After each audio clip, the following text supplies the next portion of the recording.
আমি যখন অসুস্থ থাকি আমি কিভাবে রান্না করি আমি তা নিজেও জানি না। তো আজকে আমার সাথে সেরকমই হয়েছে, প্রচণ্ড ঠান্ডা আর গলা ব্যথা নিয়ে আজকে রান্না করতে গিয়েছি। আর এই রান্নাটা করতে গিয়ে আমি যে কোন দিক দিয়ে কই করে ফেলেছি সেটা আমি নিজেও জানি না। এমনি সবসময় রান্না করার ক্ষেত্রে আমি কড়াইটাতে কিছু রান্না করলে কড়াইটা ধুয়ে তারপর আবার অন্য একটা রান্না করি। তো আজকে আমার সেই রকম কোনো ইচ্ছাই ছিল না যেইভাবে আমি ভাজিটা নামিয়েছি সেভাবেই আমি একই কড়াইয়ে তরকারির জন্য আমি তেলের মধ্যে পেঁয়াজ ছাড়ে দেওয়ার সাথে সাথেই আমি কেন জানি না পানি দিয়ে দিলাম। আমি সবসময় রান্নার ক্ষেত্রে আমি পেঁয়াজটা আর কাঁচামরিচটা তেলে একটু ভালোভাবে বাদামি রং করে ভেজে নেই, কিন্তু আজকে একদমই সেটার কোনো রকম ইচ্ছা ছিল না।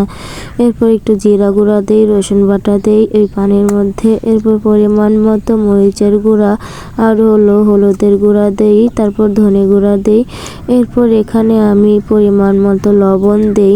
আর আমি সবসময় যেভাবে রান্না করি, আমি যদি অসুস্থ থাকি তাহলে আমি উল্টাপাল্টা রান্না করলেও কিন্তু রান্নার স্বাদটা কিন্তু অনেক মজা হয়। আজকে আমি যেই তরকারিটা রান্না করছি সেটা আমি একটা বড় সাইজের সেদিন ব্রিগেড মাছ এনেছিল, সেই ব্রিগেড মাছের 4টা পেটি ছিল, একটা থুতা ছিল, একটা মাছ ছিল। মাছগুলো ভালোভাবে ভিজে নাই, আমি ফ্রিজ থেকে বের করে আমি মাছগুলো তরকারিতে দিলাম। আর আমি শুধু ঘরের মধ্যে একাই অসুস্থ না, আমার মেয়েটারও ঠান্ডা, সবাই আমার মেয়ের জন্য দোয়া করবে। আর আজকে যে মাছটা রান্না করছি দেখো, ক্যামেরাটাও আমি একদম অন্যভাবে ধরেছিলাম, সেটাই আবার সোজা করে নিচ্ছি ফেসবুকের আকার অনুযায়ী।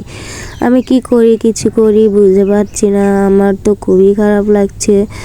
আমি তাও ভয়েসটা দিচ্ছি অনেক কষ্ট করে, আমার খুবই অসুস্থ লাগছে, যেহেতু একটা পেট চালাই, শত অসুস্থতার মাঝেও কিন্তু আমার ভিডিও করে যেতে হবে।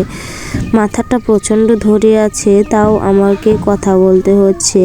তো তোমরা সবাই আমার জন্য দোয়া করবে। আমি সবসময় মাছ ভেজেই রান্না করি, কিন্তু আজকে শরীরটা ভালো না, সে কারণে আমি তাড়াতাড়ি করার চেষ্টা করছি। আর আমি আজকে যে তরকারিটা রান্না করছি সেটা ফুলকপির ডাঁটা, সিম, আলু দিয়ে আর টমেটো দিয়ে সুন্দর করে একটা তরকারি রান্না করছি ব্রিগেড মাছ দিয়ে। আমি এখন তরকারিগুলো কষিয়ে নিব।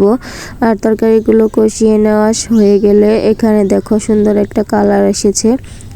আর এখন এখানে আমি কষিয়ে রাখা মাছগুলো দিব। তোমরা চাইলে কিন্তু আমার মতো করে রান্না করতে পারো।